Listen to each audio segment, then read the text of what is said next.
اور دوسری چیز یہ ہے کہ آپ کوئی چیز امپورٹ نہیں کرتے. اگر ہم نے آئینی ترامیم کرنی تھی یا کرنی ہے تو یہ تو قومی اسمبلی کا ایک اپنی خود کی پیداوار ہوگی نا. یہاں ڈسکشن ہوئی ہوگی, یہاں لا کمیٹی کا میں ممبر نہیں ہوں, اس میں دیکھیں وہاں اس علی کو صاحب آپ اپنی ترامیم کریں, آپ اپنا ایک پیکیج بنائیں, بنا کے گورنمنٹ کے پاس لے کے جائیں, ان سے بات کریں. جب آپ بات نہیں کریں گے, آپ اسے ریجیکٹ کر دیں گے کمپلیٹلی, تو پھر معاملات سیٹل نہیں ہوں گے. آج دیکھیں سیٹل ہو رہے ہیں نا, ایک گرینڈ جرگہ ہو رہا ہے نا پشاور کے اندر, اسی اسپرٹ کے ساتھ آپ وفاق میں بیٹھیں سب کے ساتھ, تو مسئلے حل ہو جائیں گے. یہ چوہدری صاحب دیکھیے, میں وہی آپ کے سامنے عرض کر رہا تھا کہ اگر تو آئینی ترامیم ایک آرگینک, میں سمجھتا ہوں آپ کے ناظرین اس کو سمجھ جائیں گے جو میں کہنا چاہوں, آرگینک طریقے سے, نیچرل طریقے سے, قدرتی طریقے سے ہوتے ہیں, تو طریقہ کار کیا ہوتا ہے؟ نارملی کوئی لا منسٹر آ کے اگر وہ کرتا ہے, قومی اسمبلی کے فلور پہ پٹ کرتا ہے, ہو جاتی ہے قائمہ کمیٹی برائے قانون میں, قومی اسمبلی یا سینٹ میں, اس پہ ڈسکشن ہوتی ہے, مہینوں ڈسکشن ہوتی ہیں, اس پہ پارلیمنٹری کمیٹی کبھی کبھی بن جاتی ہے دونوں ایوانوں کی مشترکہ, اور اس میں پروز اینڈ کونس, پازیٹیو اور نیگیٹو ڈسکس ہوتے ہیں, اس کا کوئی نتیجہ نکل آتا ہے. لیکن یہ جو کیا کہ اچانک رات کے اندھیرے میں, اور اس سے مت بھولیں 2 راتیں پہلے شاید یا 1 رات پہلے, وہ جو نقاب پوش نقاب پہن کے تو جناب ہمارے ممبران کو اٹھا کے لے گئے. اگر آپ نے آئینی ترامیم کرنی ہے تو آپ ہمیں انگیج کیجئے, ہمارے ممبران کو نہ اٹھائیے, آپ ہم سے بات کیجئے, ہمارے ممبران کی خواتین, ان کی وائز, ان کے بچوں کو نہ اٹھائیے.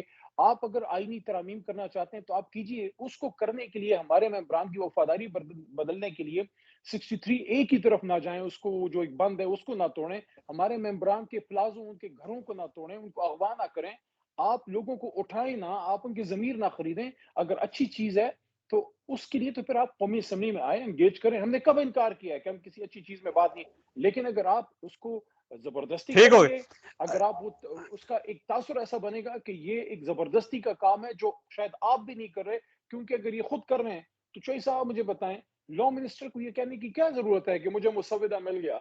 کہاں سے ملا بھائی, کس نے دیا بھائی, کس نہیں ہو طریقے سے سکتا آیا ہے ان کی بھائی؟ وزارت سے ملا ہو سر, وہ کمیٹی بٹھائی انہوں نے, 10 15 چوہدری 20 صاحب وکیل بٹھائے ہوں جو وہاں پہ بیٹھ کے مسودہ تیار کر رہے ہوں, اور اس کے بعد ان میں کے پاس آ گیا ہو, تو انہوں نے کہا جی لو جی آ گیا میرے پاس. میں میں آپ کا بڑا زبردست سینس آف ہیومر ہے, لیکن یہ مجھے پتا ہے کہ آپ اتنے معصوم نہیں ہیں. اچھا اچھا, مجھے بریک لینے دے علی بھائی, ایک سوال آپ کے پاس چھوڑ کے جا رہا ہوں کہ علی امین گنڈا پور صاحب فیصل کریم کنڈی صاحب کو گورنر نہیں مانتے تھے, انہوں نے ان کی انیکسی ان سے واپس لے لی, انہوں نے کہا کہ ہم آپ کے راستے بند کر دیں گے, ہم آپ کی گاڑیوں پر قبضہ کر لیں گے, اور وہ گورنر کے پاس ملنے کے لیے کبھی نہیں گئے. اور ساتھ وہ محسن نقوی صاحب جو ان کو اپنا دشمن سمجھتے تھے, اور یہاں پہ انہوں نے ایک دھرنا دینے کی کوشش کی, ساتھ انہوں نے کہا کہ جو آئی جی ہے جو ظاہر محسن نقوی صاحب نے لگایا ہے اس سے معافی منگوائیں گے. تو اس کا مطلب یہ ہوا کہ اب آپ محسن نقوی صاحب کو وزیر داخلہ مانتے ہیں, فیصل کریم کنڈی صاحب کو گورنر مان لیں, تو آپ نے مان لیا. پھر چھوٹی سی بریک, اور بریک کے بعد دوبارہ حاضر ہوتا ہے.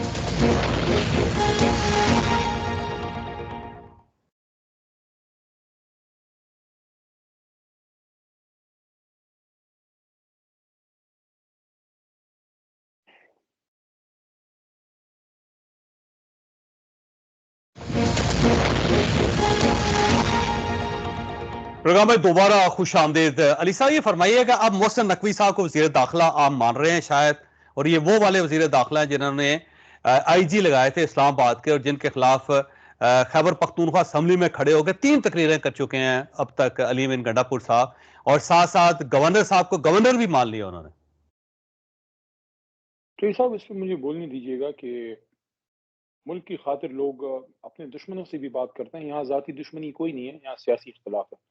جے ایف کے خروشیف کے ساتھ بیٹھا تھا جان ایف کینیڈی, یا اگر آپ اپنے پاکستان کی تاریخ اٹھا کے دیکھ لیں تو فیلڈ مارشل ایوب خان صاحب جو ہیں وہ شاستری کے ساتھ بیٹھے تھے جو پاکستان کا ایشوز تھے. پھر بھٹو صاحب اندرا گاندھی کے ساتھ بیٹھے تھے. پھر اگر آپ تھوڑا آگے چلے جائیں تو ضیاء صاحب جو ہیں وہ آپ کو کرکٹ ڈپلومیسی یاد ہوگی, جا کے وہ راجیو گاندھی کے پاس وہ خود چلے گئے تھے ملنے, اور پھر وہاں ان کو تھریٹ کیا کہ اگر آپ نے پاکستان کا کچھ کیا صحیح. تو ہم آپ کی انسین بجا دیں گے.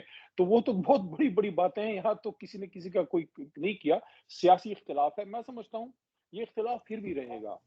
نہیں صحیح ہے سر، اسی طرح میں کہتا ہوں سیاسی اختلاف ہے، اس کو چھوٹا ہے، اس کو اسی طرح ختم ہونا چاہیے. لیکن سر آپ کے ایک ضلع کے اندر ضلع خیبر کے اندر ایک ایشو ہے لوکل، اور آپ نے گورنر کو گورنر مان لیا، وزیر داخلہ کو وزیر داخلہ مان لیا، لیکن یہاں پہ نیشنل لیول کے ایشو تھے. ملیشین پرائم منسٹر آیا ہوا تھا، آپ نہیں مانے. شنگھائی تعاون تنظیم کی میٹنگ ہو رہی، آپ نہیں مانے، آپ نے یہاں پہ دھرنا دینے کی کوشش کی. کہنے دیجئے کہ لوگ مجھے اس پہ یہ کہنے دیجئے کہ سیاسی اختلاف ہے، وہ رہے گا. کسی کے ساتھ بیٹھ کے بات کرنے کا مطلب یہ نہیں ہوتا کہ اس نے آپ کو یا آپ نے اس کو مان لیا ہے. وہ ایشو اتنا بڑا ہوتا ہے جیسے ملک کی امن و امان ہے. یہ جو کل 3 ڈیتھس ہوئی ہیں، at the end of the day اگر وہ پی ٹی ایم کے بھی ہیں، جس کے بھی ہیں، پاکستانی ہیں، ہمارے بھائی ہیں، پشتون ہیں. دوسرا یہ میں نے کل سے خود یہ بات کی ہے کہ پشتون تحفظ موومنٹ جو ہے، پی ٹی ایم جو ہے، میرے اس پہ سیاسی اختلاف ہے میرا ان سے. میں ہمیشہ یہ سمجھتا ہوں کہ پاکستان اور آئین کے اندر رہتے ہوئے ہمیں اپنے مسائل کا حل نکالنا ہے. لیکن جب تک آپ ان کی بات نہیں سنیں گے، آپ ان سے انگیج نہیں کریں گے، آپ ان کی بات سنیے. اگر ان کی بات غلط ہے، بالکل پھر ان کو آپ بیان کیجئے، لیکن قوم کو پھر اعتماد میں. لیکن اگر آپ ٹھیک ہے ان سے سر، آپ انگیج کرنا نہیں کیا، چاہیے. بات دیکھیں نہیں کی. آپ کا صوبہ ہے علی صاحب، اور آپ اس کے گارڈین ہیں، آپ کو اس کے لیے کام کرنا چاہیے. وہاں پہ کوئی بھی ایشو ہے تو آپ کو دشمن سے مدد بھی مانگنی لیکن پڑے چوہدری تو صاحب آپ پھر کو مجھے آپ مانگنی ایک بات چاہیے. میں بتائیے، اس چیز پہ اتفاق کرتا ہوں آپ سے. لیکن یہ فرمائیے سر، یہ ملائشین پرائم منسٹر جو ہے، کیا وہ نیشنل ایشو نہیں تھا؟ اور یہ شنگھائی تعاون تنظیم کی جو میٹنگ ہے وہ نیشنل ایشو نہیں ہے؟ اور پھر آپ نے براہ راست افغانستان سے ڈائلاگ کرنا شروع کر دیا تھا. آپ نے گورنر سے بات نہیں کی، وزیر خارجہ سے بات نہیں کی، وزیر داخلہ سے نہیں بات کی، براہ راست آپ نے ان کے ساتھ انگیجمنٹ کرنی شروع کر دی تھی. تو کیا وہ نیشنل ایشو نہیں تھا؟ تو یہ سب دیکھیے، کوئی بھی انٹرنیشنل کانفرنس اگر ہوتی ہے، ہم ایک ذمہ دار اپوزیشن ہیں. ایس سی یو کانفرنس جو ہے وہ جتنی حکومت کی ہے اتنی اپوزیشن کی ہے، کیونکہ اس کا فائدہ پاکستان کو پہنچے گا، اور پاکستان میں حکومت اپوزیشن دونوں آتے ہیں، اس میں تو کوئی انکار نہیں، اس کو تو ہم ویلکم کرتے ہیں. لیکن میں دوسری بات جو کرنا آپ سے چاہ رہا تھا وہ یہ ہے، ملیشین پرائم منسٹر کی بھی وہی بات ہے، وہ ہمارے معزز مہمان ہیں. لیکن ظاہر ہے کوئی مہمان آنے کے بعد آپ ملک کے کام تو نہیں چھوڑ سکتے. جس طرح کام چلتے ہیں، پولیٹیکل آزادی ہے، آپ اپنا وہ پہلے دن اگر ہمیں دیکھیں، اگر پہلے دن ہمیں آنے دیا جاتا تو جمعے کو ہی ہمارا احتجاج ختم ہو گیا، ہم گھر چلے جاتے. آپ نے ویسے ہی اتنا قوم کا وقت ضائع کیا، آپ نے کروڑوں روپے کا خرچہ کیا، شیلز مارے، پتہ نہیں کیا کیا کیا، اگلے دن پھر ہمارا احتجاج جو ختم نہیں ہوگا کیا؟ لیکن میں ایک بات اور کرنا چاہ رہا تھا، اور یہ میں نے بہت سی یوٹیوبرز حضرات کو، وہ بھی ہمارے بھائی ہیں، کسی پہ وہ میں نہیں بدگمانی کرنا چاہتا، لیکن اس کو یہ رنگ دینا کہ اگر گورنر خیبر پختونخوا ہماری دعوت پہ خود سے تو نہیں اٹھ کے آ گیا تھا نا، اس کو وزیر اعلیٰ نے دعوت دی تھی. تو اگر گورنر صاحب آ گئے تو اس سے ان کا قد نہیں چھوٹا ہوا. یا یہ بات کی جا رہی ہے کہ اس کی جیت ہو گئی، اس کی ہار ہو گئی، وہ خدا کا خوف کریں. اگر ملک کے لیے اس وقت ایک بیٹھک ہوئی ہے خیبر پختونخوا میں وزیر اعلیٰ صاحب کی دعوت پہ، اور سارے بدترین سیاسی مخالف، اس پہ آپ نہ بھولیے اے این پی کی لیڈرشپ وہاں موجود تھی، اور جماعتوں کی لیڈرشپ وہاں، علاقائی لوگ اور موجود تھے.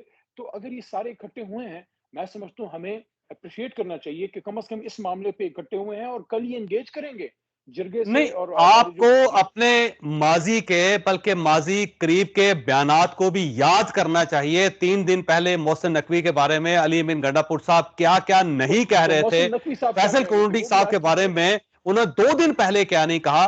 میرا خیال یہ ہے کہ آپ کی پارٹی کو اب بولنے سے پہلے تولنا سیکھنا چاہیے، کیونکہ انہیں یہ ذہن میں رکھنا نہ چاہیے آپ چوئی کہ کل صاحب کو ہو زیادتی کر سکتا ہے رہے ہیں. مجھے اس کو فون کر کے اپنی رائٹ سائڈ پہ بٹھانا پڑ ارے جائے. پارٹی کی بات نہ کریں نا، آپ کہیں کہ دونوں طرف سے. آپ یہ دیکھیے، آپ دونوں کو مورد الزام یا دونوں پہ ذمہ داری ڈالیے نا. دیکھیے صرف علی امین خان نے تو نہیں تقریر سخت کی یا بات کی. جو وزیر داخلہ ہیں محسن نقوی صاحب، کیا انہوں نے ڈی چوک پہ کھڑے ہو کے چیلنج نہیں کیا تھا کہ آ کے دکھاؤ، فلانا کرو؟ تو آ کے دکھا دیا، لے آئے پاکستانی. تو اس طرح سے تو نہیں ہوتا نا. اگر آپ وزیر داخلہ ہیں، بہت بڑا عہدہ ہے، ٹھیک ہے، ہم مانتے ہیں آپ کا تجربہ نہیں ہوگا، آپ سیاسی نہیں ہوں گے، جو بھی، لیکن آپ کو جن لوگوں نے لگایا ہے، یا جن کی خواہش پہ آپ آئے ہیں، یا جو مجبوری میں جن لوگوں نے آپ کو لگانا، جن کو پڑا، تو آپ سمجھ گئے کہ ایوری بڈی نوز کہ کم از کم وہ مسلم لیگ نون سے نہیں ہے، جدھر سے بھی ہیں. لیکن آپ وزیر داخلہ بن کے کسی صوبے کے وزیر اعلیٰ کو نہ آپ تھریٹ کرتے ہیں، نہ آپ اس کو چیلنج دیتے ہیں آنے کی، نہ اس صحیح صوبے بات. کی تو یہ یا پھر کے پی ہاؤس علی کو یا مین گنڈا کسی پور کے صاحب ہاؤس نے کو آپ سمجھایا سیل ہوگا کرتے ان ہیں. کو وہاں جا کے کہ ایک تو آئی جی بدلیں آپ، نہیں تو مجھے دھرنا دینا پڑے گا اسلام آباد، اور سی ڈی اے میرا جو نہیں آپ خیال، کے آئی ڈونٹ کنٹرول تھنک میں سو. ہے اسے کہیں کہ آئندہ خیبر پختونخوا اس میں میرا پاؤں نہیں نہیں خیال، رکھنا. میرا نہیں اور خیال. ساتھ یہ ہے کہ آپ کو کسی اور نے اپوائنٹ کیا ہوا ہے، اور ہم ان کو نہیں مانتے. تو کہنا میرے چاہیے تھا خیال نا میں گنڈا پور صاحب کو. یہ معاملہ صرف امن و امان کے لیے تھا. یہاں پولیٹیکل پوائنٹ سکورنگ نہ کرنی چاہیے، نہ علی امین خان نے کی ہے. اگر وہ کرتے میں اس پہ برا کہتا. یہ صرف امن کے لیے ہے. یہ صرف پشتونوں کے بیچ میں جو مسئلہ آیا ہے، جو ایک لوگ فوت ہوئے ہیں، ایک جرگے کی بات ہے، ایک امن و امان کی بات ہے، مسائل کے حل کی بات ہے. میں سمجھتا ہوں اس کو صرف اس تک محدود رکھیں. میں دوبارہ آپ کو کہہ رہا ہوں، یہ سیاسی مخالفتیں بھی ہوں گی، تند و تیز بیان بھی ہوں گے، لیکن ہمیں کم از کم اگر ایک دن کوئی اچھی، ہم اتنا کوئی اندھیروں کی طرف دیکھنے کے عادی ہو گئے ہیں کہ جس طرح ہم سے کوئی اچھا بالکل صحیح کام ہو بات. جاتا ہے ہم صحیح کہتے ہیں صاحب، میں اچھا جی آپ کی اچھا اس بات کام سے کیسے ہو گیا. اتفاق بھی کرتا ہوں. پروگرام کا وقت ختم ہو گیا ہے. خواجہ صاحب، آپ نے علی محمد خان صاحب کی گفتگو سنی.